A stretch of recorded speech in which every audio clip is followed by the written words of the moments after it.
ஆடி மாதம் அப்படின்னாவே அம்மனுக்குரிய மாதம் அப்படிங்கிறது எல்லாருக்குமே தெரிஞ்ச ஒரு விஷயம்தான். அது மட்டும் இல்லாமல் இந்த ஆடி அமாவாசை அப்படிங்கிறது ஒரு கூடுதலான சிறப்பை பெறுகிறது.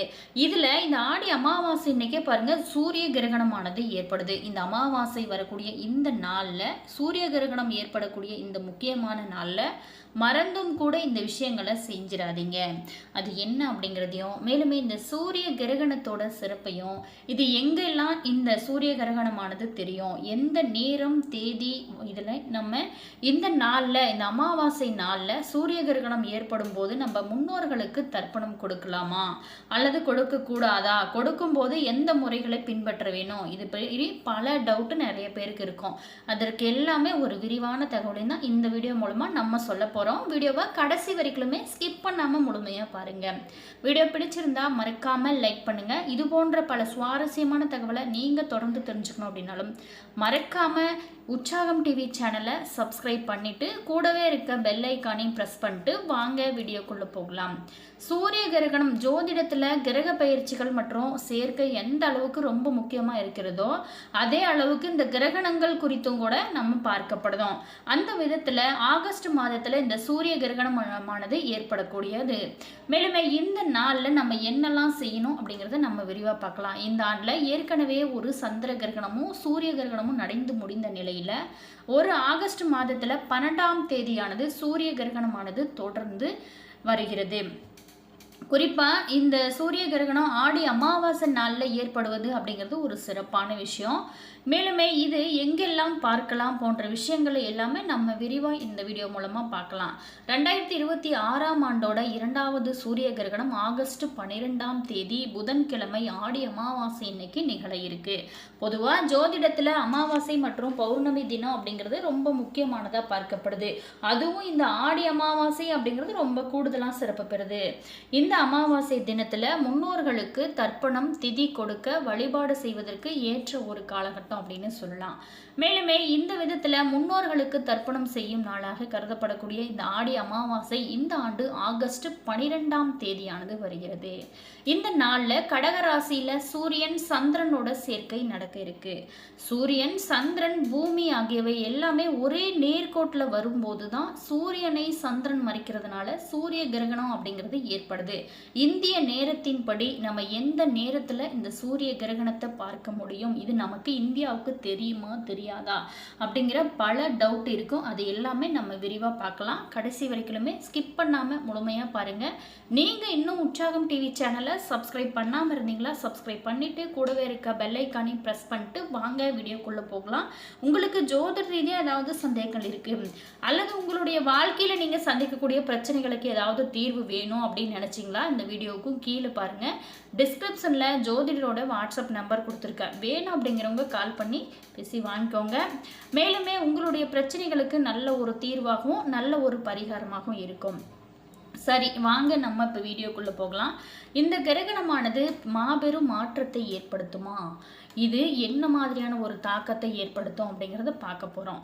சூரிய கிரகணம் ஆகஸ்ட் 12ஆம் தேதி இந்திய நேரத்தின்படி இரவு 9:04 தொடங்குகிறது. இது ஆகஸ்ட் 13ஆம் தேதி நள்ளிரவு 1:27 வரை நீடிக்கிறது. இரவு நேரத்தில் இந்த கிரகணம் ஏற்படுவதன் காரணமாக சூரிய கிரகணம் இந்தியாவில் பார்க்க முடியாது அப்படின்னு சொல்லப்படுறாங்க. அதே மாதிரி இந்த நேரத்தில் நம்ம சில விஷயங்களை பின்பற்றணும். ஆடி மாதத்தில் நிகழ்வதில் இருக்கக்கூடிய சிறப்பு என்ன அப்படின்னு பார்த்தோமா, புராண ரீதியாக ரொம்பவும் முக்கியத்துவம் வாய்ந்ததாக இந்த ஆடி அமாவாசையானது இருக்குது. இந்த மாதத்தில் சிவபெருமான் தன்னுடைய துணைவியாக பார்வதி தேவியை ஏற்றுக்கொண்டார். சிவபெருமானை துணையாக அடைய பார்வதி தேவி 108 ஆண்டுகள் பூஜைகள் மந்திர ஜெபங்கள் செய்து தவம் புரிந்தாங்களாம். இதன் காரணமாக தான் இந்த மாதத்தை சிவபெருமானுக்கும் அம்மன் கோவில்களில் பல்வேறு விழாக்கள் கடைபிடிக்கப்படுவாங்க.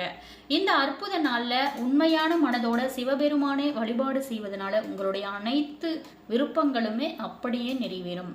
சரி, இந்த கிரகண நேரத்தில் நம்ம முக்கியமாக என்னெல்லாம் செய்யணும் அப்படின்னு பார்த்தோமா, சூரிய கிரகணம் மற்றும் ஏதாவது எந்த கிரகணமாக இருந்தாலும் சரி இந்த நேரத்தில் இறைவனுடைய திருநாமங்களையும் திருப்புகழ் சிவபுராணம் போன்ற நூல்களை படிப்பது ரொம்ப ரொம்ப சிறப்பானது.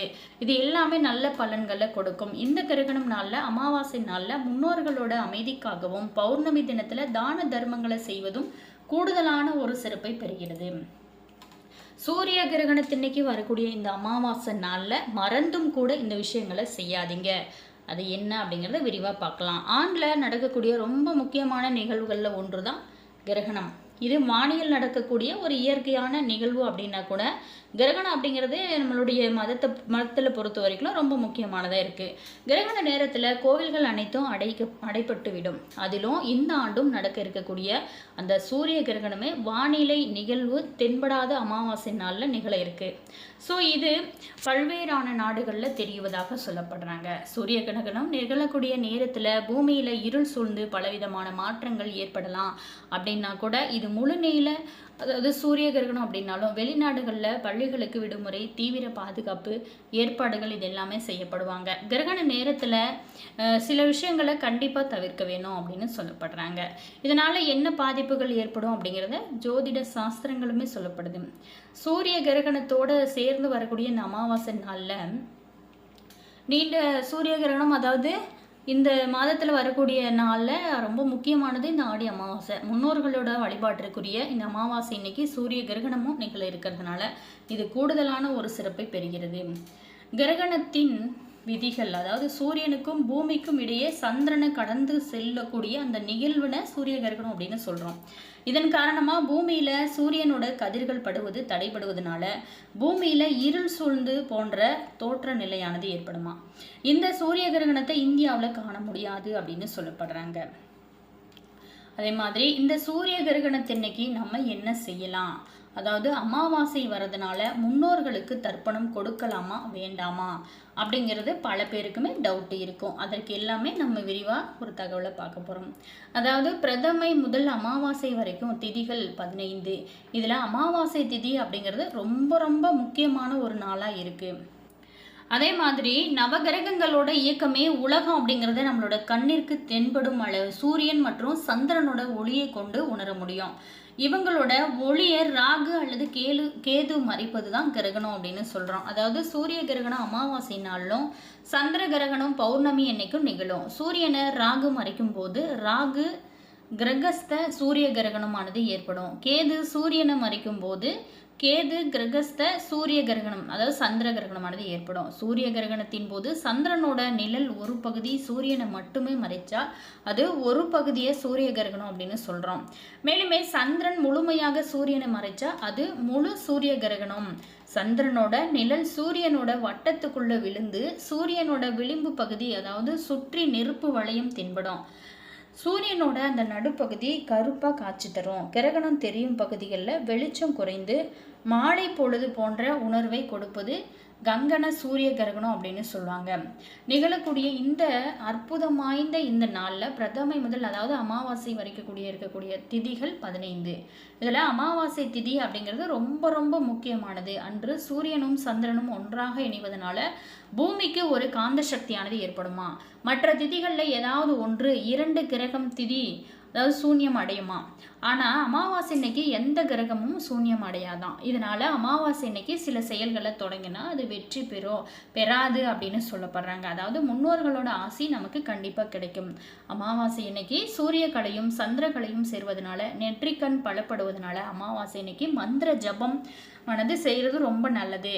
அதே நேரத்தில் கடலில் நீராடி, அதாவது தங்களால் முடிஞ்ச, அதாவது தங்களுக்கு ஏற்பட்டிருந்த அந்த தோஷத்தை எல்லாமே போக்குவாங்க. அமாவாசை இன்னைக்கு ஜீவ சமாதிகள் புதிய உத்வேகத்தை பெறுமா. அநேக குரு பூஜைகள், அதிர்ஷ்டமான பூஜைகள் அமாவாசை இன்னைக்கு நடத்தப்படுவாங்க. சில சடங்குகள், சில பூஜை முறைகளுக்கு அமாவாசையானது ரொம்ப ரொம்ப சிறந்தது. அதில் ஒன்று தான் இந்த பித்ரு தர்ப்பணம். அதாவது இறைவனடி சேர்ந்த நம்மளுடைய முன்னோர்கள் பெற்றோர்களோட ஆசி வேண்டி அமாவாசை இன்னைக்கு தர்ப்பணம் கொடுத்தா அவங்களோட அருளாசியால் எண்ணற்ற நன்மைகள் ஏற்படும். முன்னோரை வழிபட்டு அமாவாசை ஆனது ரொம்ப ரொம்ப முக்கியமானது. அதுவும் இந்த ஆடி அமாவாசையில் கண்டிப்பாக முன்னோர் வழிபாடு செய்யுங்க. இந்த ஜென்மத்தில் ஒருவர் செய்யக்கூடிய பாவ புண்ணியங்களுக்கு தகுந்த வகையில் தான் மறுபிறவி அப்படிங்கிறது அமையும் அப்படிங்கிறது ஒரு நம்பிக்கையாக இருந்து வருது. அதாவது கர்ம பலன்களை குறைச்சி சுப பலன்களை அதிகமாக தரக்கூடிய சக்தி திதிகளுக்கு இருக்குது. அதனால தான் நம்மளுடைய ஜோதிட முன்னோடிகள் திதியை நம்ம கடைபிடிச்சோம் அப்படின்னா விதியை வெல்லலாம் அப்படின்னு சொல்லப்பட்டிருக்காங்க. பிறவி பிணியிலிருந்து விடுபட்டு நற்கதி அடைய சாஸ்திரங்களில் சொல்லப்பட்டிருக்கக்கூடிய அந்த உபாயங்களில் ஒன்று தான் அமாவாசை திதி நாட்களில் கடைபிடிக்கப்படுவாங்க. அதாவது பித்ருக்கள் பூஜையாகும். பிரதமை முதல் அமாவாசை வரைக்கும் மொத்தம் 15 திதிகள் இருக்குது. இதில் அமாவாசை திதி அப்படிங்கிறது ரொம்ப ரொம்ப முக்கியமானதாக இருக்குது. மேலுமே சூரியன் என்றால் தந்தை மற்றும் தந்தை வழி உறவினர்கள், சந்திரன் என்றால் தாய் மற்றும் தாய் வழி உறவினர்கள். அமாவாசை திதி இன்னைக்கு சூரியனும் சந்திரனும் ஒன்றாக இணையக்கூடிய இந்த நாளில் மற்ற திதிகளில் ஏதாவது ஒரு கிரகம் திதி தோஷம் அடையும். ஆனால் அமாவாசை இன்னைக்கு எந்த கிரகமும் சூன்யம் அடையாது. அப்படிங்கிறதுனால அமாவாசை வழிபாடு செய்வது ரொம்ப ரொம்ப நல்லது. துன்பங்கள் இருந்து விடுபட இருந்த முன்னோர்களுக்கு வருடாந்திர திதி கொடுப்பதோட ஒவ்வொரு அமாவாசை இன்னைக்கும் தர்ப்பணம் கொடுக்கறது ரொம்ப நல்லது. மற்ற அமாவாசை நாளில் நீங்கள் திதி கொடுக்கலனாலும் பரவாயில்ல. இந்த தை அமாவாசை, ஆடி அமாவாசை, இந்த மாதிரியான முக்கியமான அமாவாசையில் கண்டிப்பாக கொடுத்துருங்க.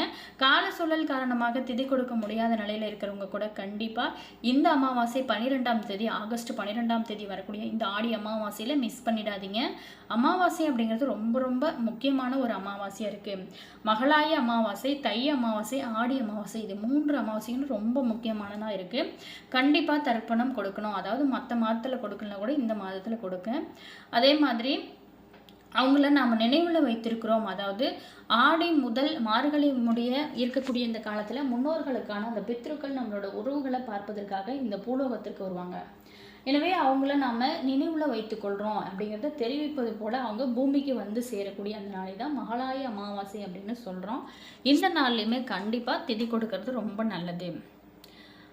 அதே மாதிரி நீங்கள் மற்ற நாளில் என்ன செய்கிறீங்களோ இல்லையோ, இந்த அமாவாசை நாளில் மட்டும் கண்டிப்பாக இதை மறந்துடாதீங்க. அதே மாதிரி காகத்திற்கு அன்றைய நாளில் நீங்கள் கண்டிப்பாக சாதம் வைங்க. மற்ற நாளில் வைக்கிறீங்களோ இல்லையோ, ஆனால் உங்களோட வாழ்க்கையில் எவ்வளோ பெரிய பிரச்சனைகள், எவ்வளோ கஷ்டங்கள், எவ்வளோ போராட்டங்கள் இருந்தால் கூட நீங்கள் இந்த அமாவாசை மட்டும் மிஸ் பண்ணிடாதீங்க. காகத்திற்கு செய்ய வேண்டிய அந்த காகத்திற்கு சாதம் வைங்க. அதே மாதிரி முன்னோர்களுக்கு செய்ய வேண்டிய அந்த திதி தர்ப்பணம் இதெல்லாம் செய்கிறது ரொம்ப நல்லது. என்ன நேயர்களே, இந்த வீடியோவில் நம்ம சூரிய கிரகணத்தோட இதுவும் இனி வரக்கூடிய காலகட்டங்கள் எப்படி இருக்குது அப்படிங்கிறதையும், இந்த அமாவாசை நாளில் முன்னோர்களுக்கு தர்ப்பணம் கொடுக்கலாமா, கொடுக்கலாம். கண்டிப்பாக நீங்கள் தாராளமாக கொடுங்க. அதே மாதிரி நீங்கள் சூரிய கிரகணத்தன்னைக்கு மட்டும் அந்த கர்ப்பிணி பெண்கள் ரொம்ப கவனமாக இருங்க. கிரகண காலம் அப்படிங்கிறது வானியல் விஞ்ஞானிகள் சொல்லக்கூடிய அந்த குறிப்பிட்ட நேரத்தில் மட்டும் சில விஷயங்களை கண்டிப்பாக தவிர்க்க வேணும் அப்படின்னு சொல்கிறோம். அதாவது சூரிய கிரகணம் துவங்குறதுக்கு முன்னாடியே சூத காலமானது தொடங்கிவிடுமா. சூரிய கிரகணம் என்றால் 12 நேரத்துக்கு முன்பாகவும், சந்திர கிரகணம் அப்படின்னா 5 மணி நேரத்துக்கு முன்பாகவும் சூத காலமானது துவங்கிடுமா. இந்த நேரத்தில் கண்டிப்பாக சாப்பிட்றது, சமைப்பது இதெல்லாம் தவிர்த்துருங்க. கிரகண நேரத்தில் உணவு சாப்பிடுவது மட்டும் இல்லாமல் தண்ணீர் குடிப்பதையும் தவிர்க்கிறது நல்லது. கிரகணத்தோடு வரக்கூடிய அந்த அமாவாசை அப்படிங்கிறதுனால அன்று அசைவம் சாப்பிட்றது கண்டிப்பாக தவிர்த்துருங்க. அது ரொம்ப நல்லது. அதே மாதிரி இது பார்த்திங்களா, அதாவது குண்டலினி அப்படிங்கிற சக்தியை பாதிப்படுவதோட ஜீரண சக்தியும் பாதிக்குமா. இதனால் நிதி இழப்புகளை சந்திக்க நேரிடும் அப்படின்னு சொல்லப்படுறாங்க. மகாலட்சுமிக்கு கோபம் தரக்கூடிய விஷயங்கள், அதாவது துடைப்பம் மகாலட்சுமியோட தொடர்புடைய ஒரு பொருள் அப்படிங்கிறதுனால அமாவாசை அன்னைக்கு துடைப்பம் வாங்குறது மகாலட்சுமியை கோபப்படுத்துமா. இந்த மாதிரியான விஷயங்கள் மட்டும் கொஞ்சம் ஸ்கிப் பண்ணிவிடுங்க. பித்ரு தோஷம் ஏற்படும் அப்படிங்கிறதுனால அமாவாசை நாளில் முடி அல்லது நகம் வெட்டுறதை தவிர்த்துடுங்க. இதற்கு மாறாக ஜாதகத்தில் இருக்கக்கூடிய அந்த தோஷங்கள் நீங்கள் தலைக்கு குளிப்பது ரொம்ப சிறந்தது. அதே போல தான் தலைக்கு எண்ணெய் வைப்பது அன்றைய நாள் அமாவாசை நாளில் தவிர்த்துருங்க. இந்த நாளில் எண்ணெயை தானமாக கொடுங்க, ரொம்ப நல்லது. கிரகணம் மற்றும் அமாவாசை இணைந்து வரக்கூடிய இந்த நாட்களில் கண்டிப்பாக திருமணம், புது வீடு குடிப்போவது உள்ளிட்ட சுபகாரியங்களை தவிர்க்கிறது நல்லது. இது துரதிருஷ்டத்தை ஏற்படுத்தும் அப்படிங்கிறதுனால தான். வீடியோ பிடிச்சிருந்தா மறக்காமல் லைக் பண்ணுங்கள், கமெண்ட் பண்ணுங்கள், ஷேர் பண்ணுங்கள். Always thank you.